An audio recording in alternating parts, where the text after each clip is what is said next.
Afanwo Anthony Izuchukwu Anebuo nke eji nwata kwọcha aka n'ọzọ bụrụ wee marụ. Ihe na-eme n'ụbọchị nke taa wo wakekeeping nke nna m nke hapụrụ anyị na March 3rd of March 2024. Nna m Mr. Paul Anebuo ka eji akụ nna ya wee marụ. O biri ndụ ọfụma mgbe ọ nọ n'ụwa. Na ntụziaka nke o nyere anyị bụkwa nke na-egosi anyị ezigbo ụzọ n'otu anyị si ebi n'ụbọchị nke taa. Direction o nyere anyị ọ na-eme anyị na-agbasi ike. Ihe ọla anyị na-eme anyị cheta ha advice ndị ọ na-enyegasị anyị tinye uchu na tikwe na ihe nke anyị na-eme ọ na-agara anyị ọfụma. Mpa m biri ezigbo ndụ, o biri ezigbo ndụ n'ụwa before now. Okwu nkasi obi m na-enye ha wụ n'omego so ka anyị nwere nkasi obi na anyị nwa ga-eni nna anyị na ọwụ nna anyị ga-eni anyị ebe ọla ha nọ ka obi sie ha ike. Ekpere na ekpere ha na onye ọla nke ga-abịa n'ụbọchị nke taa okwu o ji bịa ka ọ ga-eji ada. Okporo ụzọ ga-erubere onye ọwụ n'isi. Ihe mberede nke okporo ụzọ nwe nke ga-ezute onye ọwụna ka ha ga-esi abịa ka ha ga-esi ala n'aha Chukwu Okike Obiama isi.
And I want to thank the organizing committee, because even this new simple now,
even in the gospel, and then I'm going to free and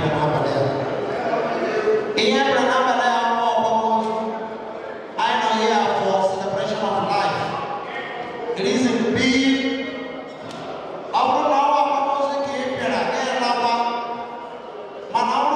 celebration of life. Now she can why? I'm not the money that she saw that let me matter Sagara. Celebration of life. And I'm here for propose. I will let the propose. I can get address. My this man. Give me the appeal of the I got number there. But I'm ladies and gentlemen, tonight, without wasting much of your time, everyone knows somebody against our here tonight. Can we keep up with them more? So, IPE Media, CEO, IPE Media International. I know I'm live on Facebook. I want to walk with my share because Facebook and I have the other. Ladies and gentlemen, please do me a favor, put your hands together for a big boy in the music industry and the big boy in the standing comedian industry. The big boy when it comes to mastering of ceremony. I'm talking about no other person than my beloved colleague, a senior colleague, and a big boy financially. Tonight you will be working with me. I'm talking about no other person than your sincerely beloved brother and the person of the shortest man in this industry, MC of Sophia. How will you get the guy BK of Sophia?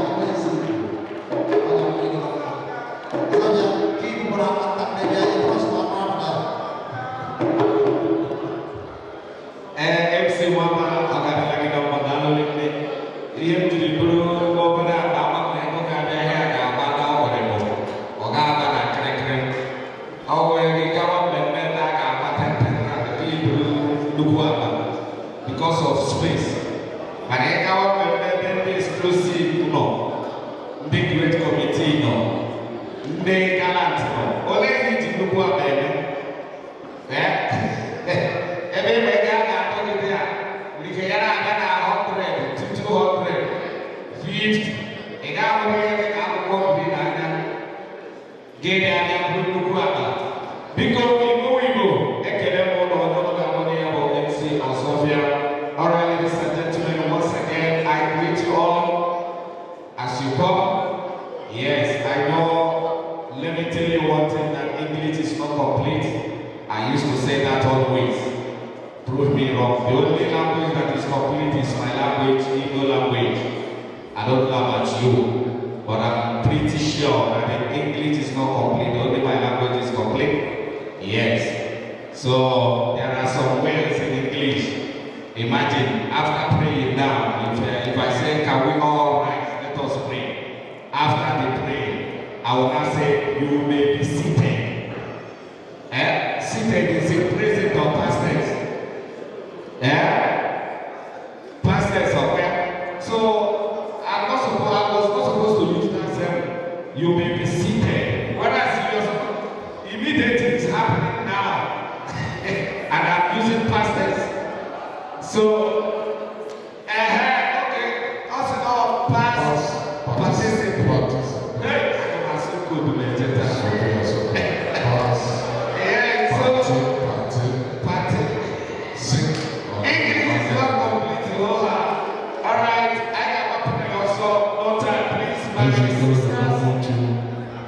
My sisters from South Africa, our wife, our in-laws, and our brothers from Southern Africa, please permit us this evening. We will use our language, our mother tongue. In case if you do not understand anything we say, you can ask your partner or your brother or your friend. Yes, South Africa, Sankonane. South Africa, Sankonane.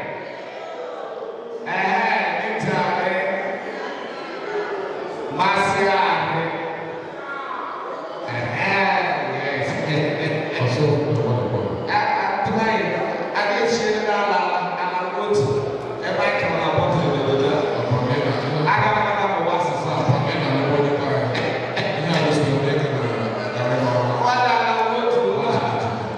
people sing God and more we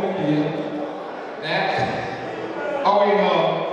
All right, my exclusive royal brothers, I exclusively welcome you people in the name of Jesus Christ. Exclusive. You people look so exclusive, so tantalizing, and so sweet. I'm not a prophet.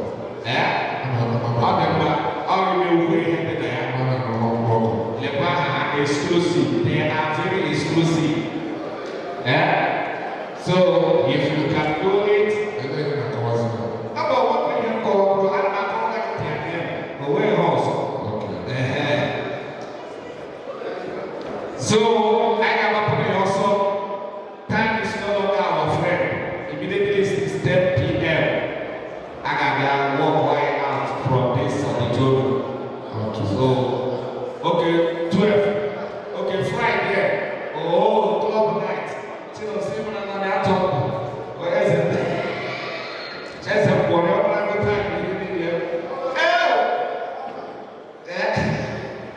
okay, so what is it? Alright, now I see. Oh, yeah. Alright, I think they also go away with the way Osana Palo Potita. Yes, oh, Papa, I have time more. I think their chairman, Honorable Apostle Azoka, Apostle, all of the Nigerian today, Organello number, you're highly welcome. I'm like, I don't know, but can people say, come on, yes, then I can come over next week in our talk China, Egypt, today we'll talk about what last time we'll talk about the finger. A man talk about a fella, talk about a fella. So, okay, after time. Also, the public with I'm not making public walk with very not really pub to be the academic booking, all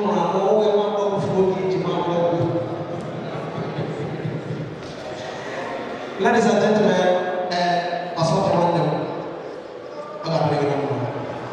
I want to recognize the presence of Madam Nobina and their exclusive royal brothers. I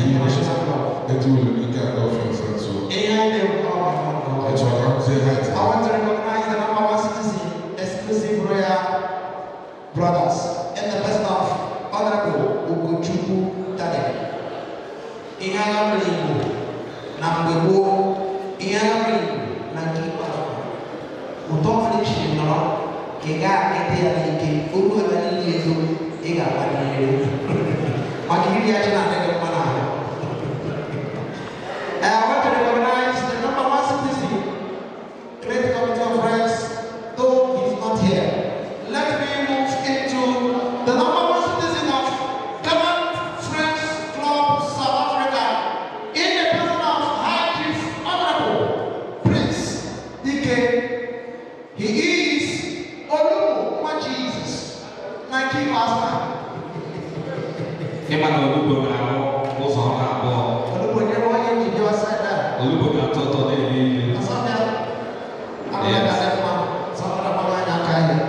Ladies and gentlemen, without wasting much of your time, may we please be on our feet, please. Yes. I never expected what I to do, but go see that guy there.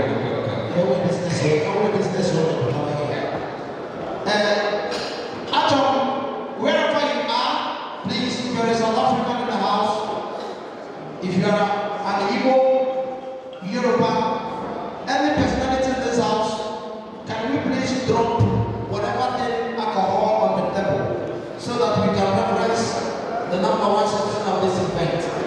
Everyone, please, let me see you wave your hands.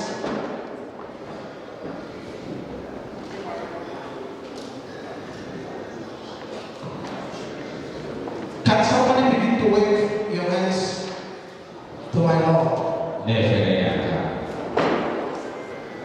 Do me this favor. Wave your hands to this Lord. If you have come to spray money tonight, the man you are spraying, you are waving your hands to tonight, he is the owner of that money you came here. Wave your hands to him, the owner of your life. Now tell him how much you love him. Continue to tell him what he has done for you. I'm not hearing people's voice.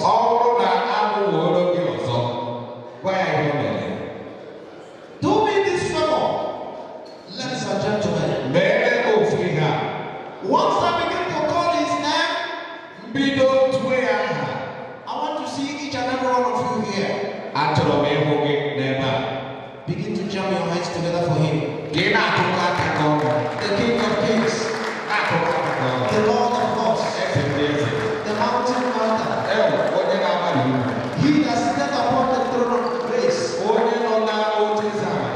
the husband to the widow.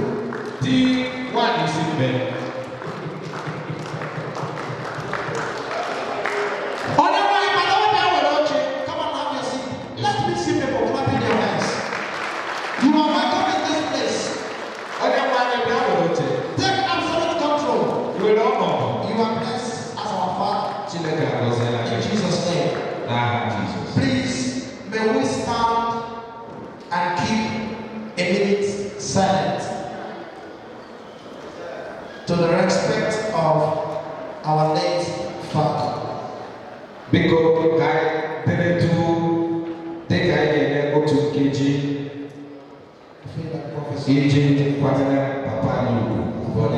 feel like prophesying tonight.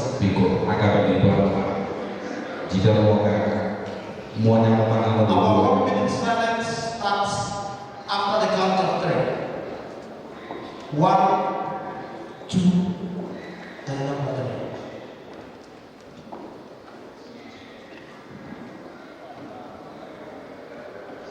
May the soul of our Father and all the departed saints rest in the bosom of our Lord Jesus Christ. In Jesus' name we pray.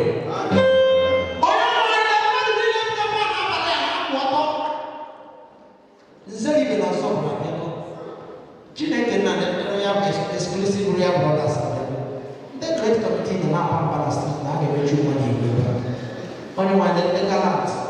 Can maybe the chairman will do. I went out there. I don't know if I'm not in the bar, but I can't get a go for. All of them are all the afro. All of them are getting all the afro. Or more than a bar, they carry here. Or more than a bar, no shares for your ship. All of them.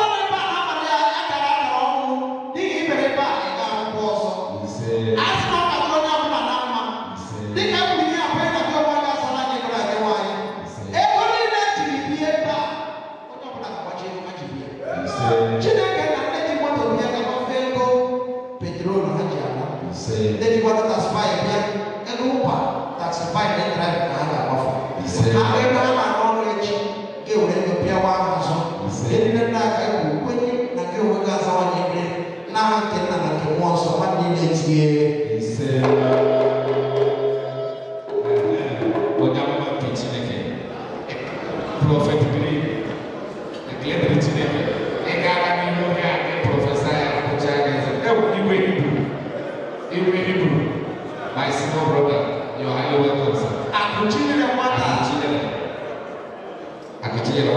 Because, ladies and gentlemen, I got up on your also now. I got up on your also. We don't have much protocol. I'm only kitchen and we have one of God here that will give us. This is time for sober reflection. Yes, this is time for sober reflection before we move to item number 4. But before that, I will hand over the microphone over to the chairman of the Ozobo, Konamata Ohanese, Debenangaha, Apostle Azoka, Biko Namatane Ohanese, all over Ghana. Yes, thank you, sir. No. You will pay. You will pay. You will pay. What do you pay? What do you pay? What do you pay for? Pay will be good. I was saying, no. Who go on at the time where you were? She didn't get married and do it by Jesus. I never had a really company. I think they go over. I can't stop us about the go away. But sorry, the people are you last Lord. I have Jesus. Thank you, Apostle. Biko Kona Apostle Aka. Ona Batalo Hanese. Ona Ochiperia Atasias. So ne ODU guy para Ola Hana Matalani. E we say Ola watching on a temple again. You can now do justice with it. No authority here. All right, I will now the number one citizen of exclusive for here. Okay, oh, I got it. Sorry, sir. My hand now with me. All right, I will decide the name exclusive. All now on one side. Okay, all the clubs that are here, I can get their mayor or their chancellor microphone, Konabata or Anese, Lofu, starting from exclusive royal. I got it. Thank you, sir.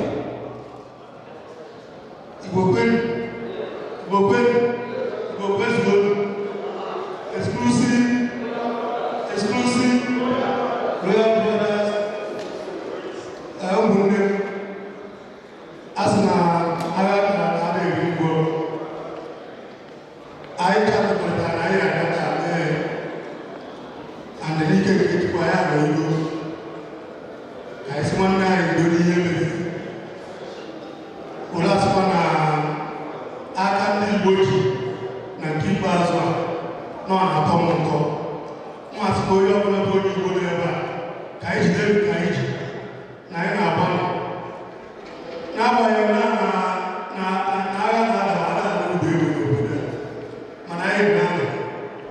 so last one no. Who why did that now Jesus Christ going well? I am people. And I'm like a food. I don't know what I'm going. Yeah? Okay. I was on a call when I come back and eating and we never remain the same way after that. Yes, I strongly believe that. I got you exclusive. Download. I like to go to Shilabia. I like to go to Shilabia. Yeah, I like to go to Shilabia. All right, the vice chairman of great because they are in Atlanta, their number one citizen is not yet here. So I'll hand over the microphone over to the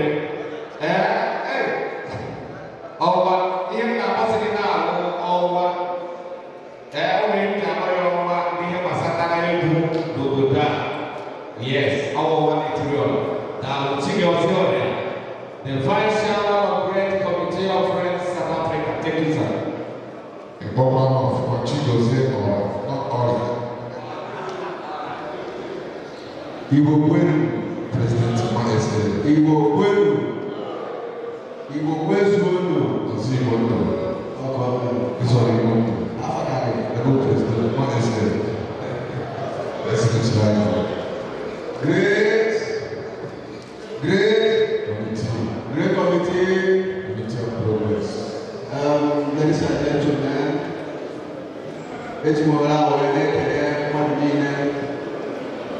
on behalf of my chairman, that is yet arrived, that in absence of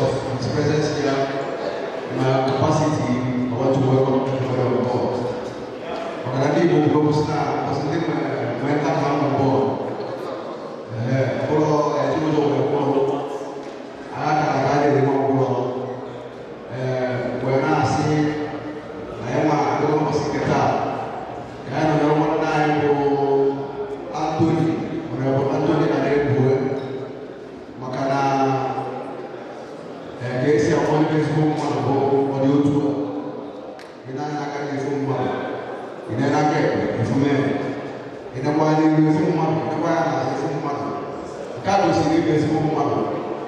Maka na ebe ndị ga-ama ogo a, ọnụ ọbụla echebe ebe ọ ga-eje, echebe ebe a. Wee na-asị, ịnekwasị ya n'ọbịa afọ na ndị befe ahụ ndị ọzọ obodo, ndị nwe ozu na ebe a fully represented. Gosi na nnọọ nwere ebe isi ka ọ bụ. Wee na-asị ka o jiri aka o jiri mma. Ndị Igbo kwara okwu wee sị na ọkpụ ozu ya nwere akpụ oge ị na-ekwara n'ọdụ ị ga-akpụ oge. Gụwa mmanya n'ebe a mmasị ka wee na-afụ ozi eme. Ọ bụrụ na ị na-agwa ndị bụ unu n'aka ka ba ahụ ya nso jee na ndị bụ unu ka mara na ịnọ a na-ekele unu wee na-asị na dịka agha mmiri okwu ọgba okwu iji wee ị ga-eji wee na aka ya mma n'aha Jizọs. A na-asị ọdụrụ ọrụ na mma na-eme biko tụọ na ya ọzọ igbo ndụ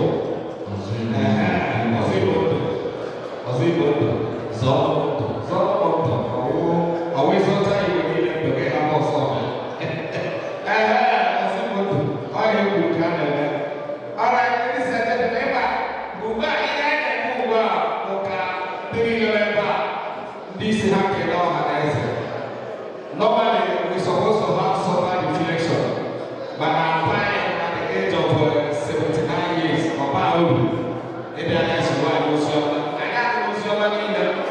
The book of Ecclesiastes 12 verse 13 says, let us hear the conclusion of the whole matter. Fear God and keep his commandments. So if you like, do whatever you want. Even the book of Revelation 22 verse 15 is saying it. He said, oh yeah,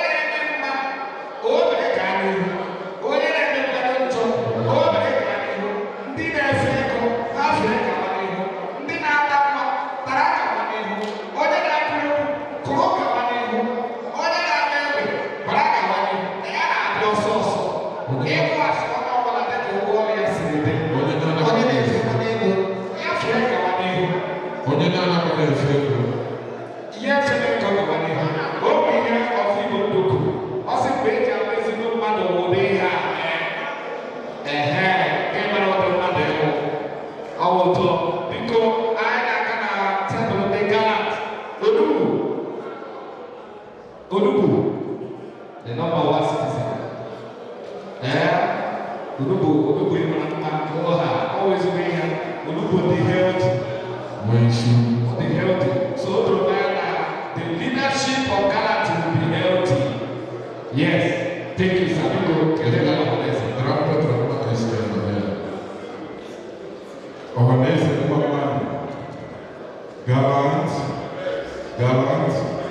Gallant Rascal.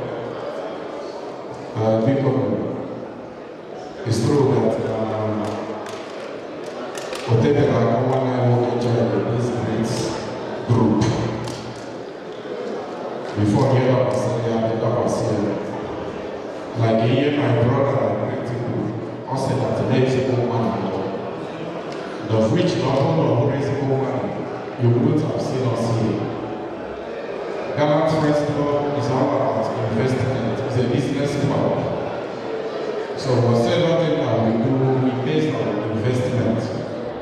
So for the fact that I put up, maybe anyone you mean that you deserve it. And the opportunity I make also make our co-club members. And now say we'll go back to the job. When you want to vote, you want to so that can be able to see.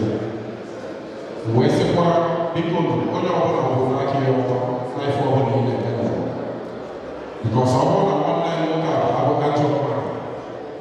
That means just for here. What do we have? So people, what do we have? I'm the I need support our brother. But do I give it? Do I only want to say I was in Alpha Jesus? That's the word. Ladies and gentlemen, tonight, another program. I think we have gone to the hotel rooms, all the chairmen of the various clubs here last. For a time.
You did well.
sit. What about what the I can say to you, and I'm our baby, so well. But I said that I can go talk at them, and also I can never know what will say one day.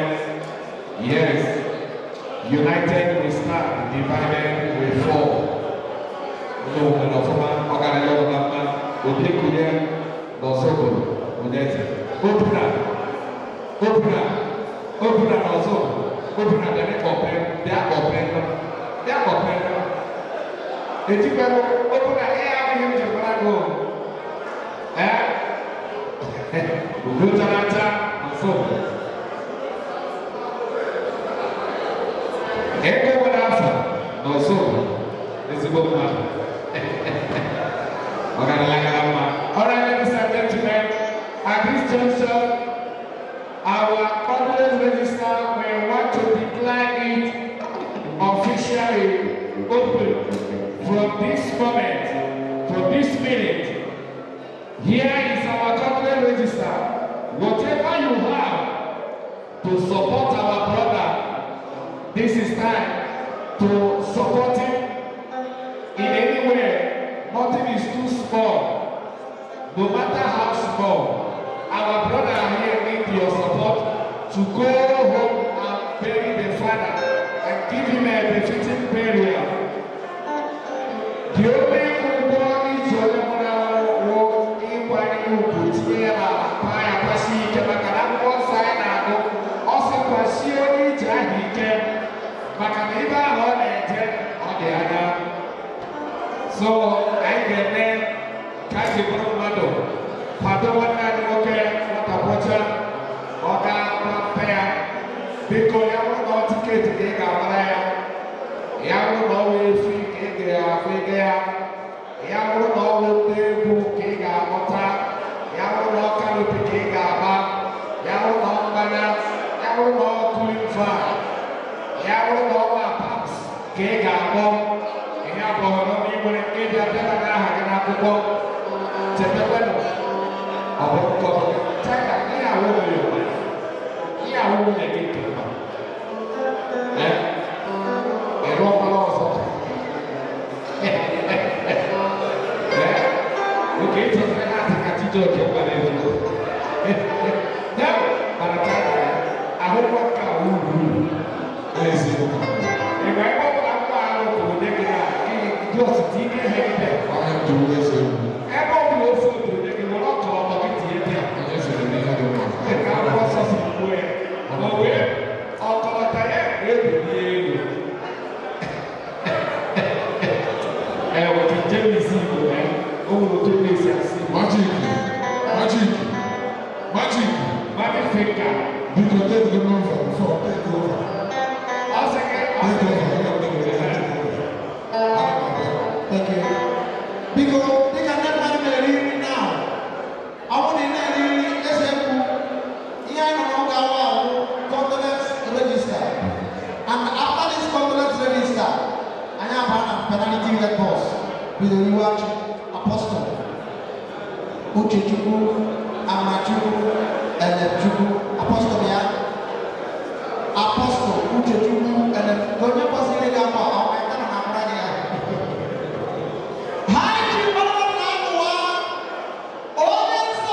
If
I know our condolence register, please. Whatever you have to support our brother, whatever you have, nothing is too small. Iko, about my neighbor and someone, I know why I go. I don't need to be. People now why I need to be. I don't need to be. Yeah, but I don't need to be. They are to me. Yes. Makanya working in the working video already taken bossing camp, getting an away back. I never paid register. You know, we in the way I'm going there. And that's what I want to when we allow Yawo get recorded there. Yada organization. Yes. Without God, they can't tell me I know. Condolence. Sitting Akana Asofia, I'm getting Mado. Of is Evangelist Radner, Kedebo, a staunch member, Gallant First Club, Ojimwani and Fruit Pages in Moko. Then the dish are taking the blood of Emma chicken, Emma chicken Wapple. Always so. Emma chicken Wapple, I'm not going Apostle of the Most High. Imagine is a reason on our panel. Oh, Malay! Oh, they look way to Malaysia. Oh, for them, they put store Malaysia. You don't know what. Oh, Malay. Yes, I address on Malaysia. I saw them in Malaysia. That is what one there. Ejima Jesus. Ejima Jesus. But so I know money now. I want to call a loop. They go look flat. Oh, Ejima Jesus. It's all flat. No matter anywhere over South Africa. Ejima Jesus is about to go long. I can have school and I want point.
local theater.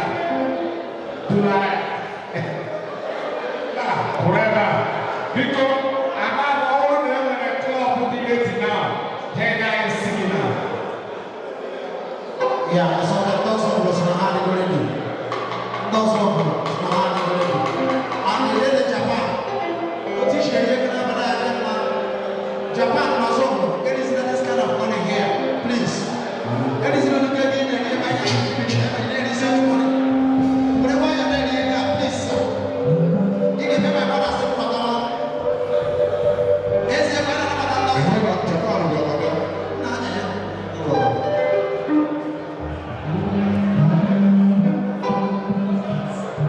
If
Please, everyone exclusive, but also related.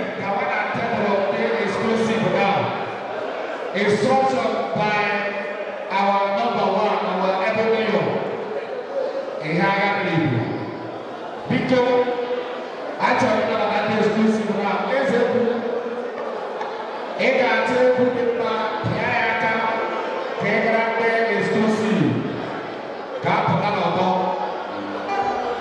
Yes.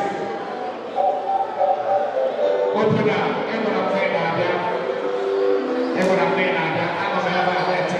Yes, Lord. I have a lot of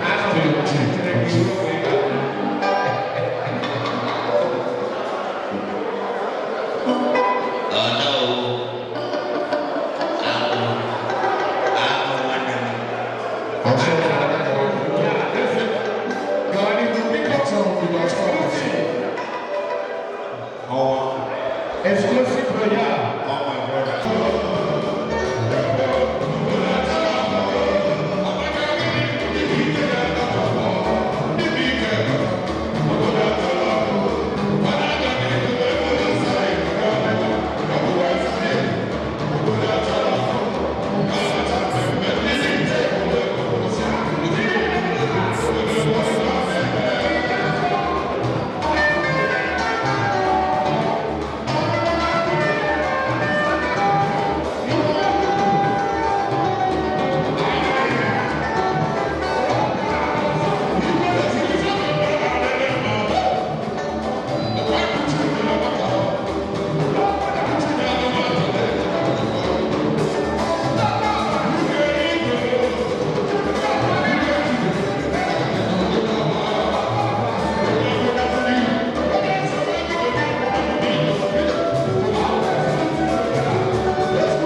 great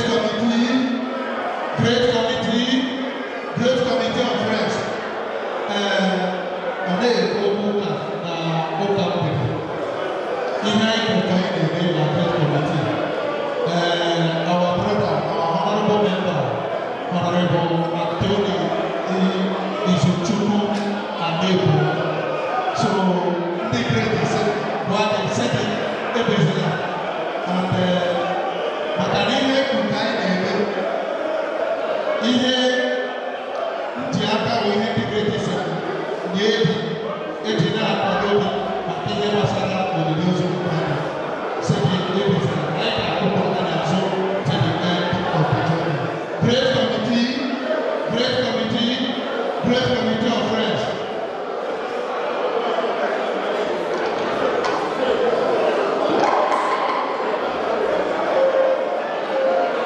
All right, I'd like to let it be great. Please, forget about the whole camera. Because, please, forget the crew. Because, there is such an action everywhere up today outside. Because, both of our people have a polygon. All of our polygon. Maka, everyone has too much compared. Never been a problem. I call my outside. All of our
Organize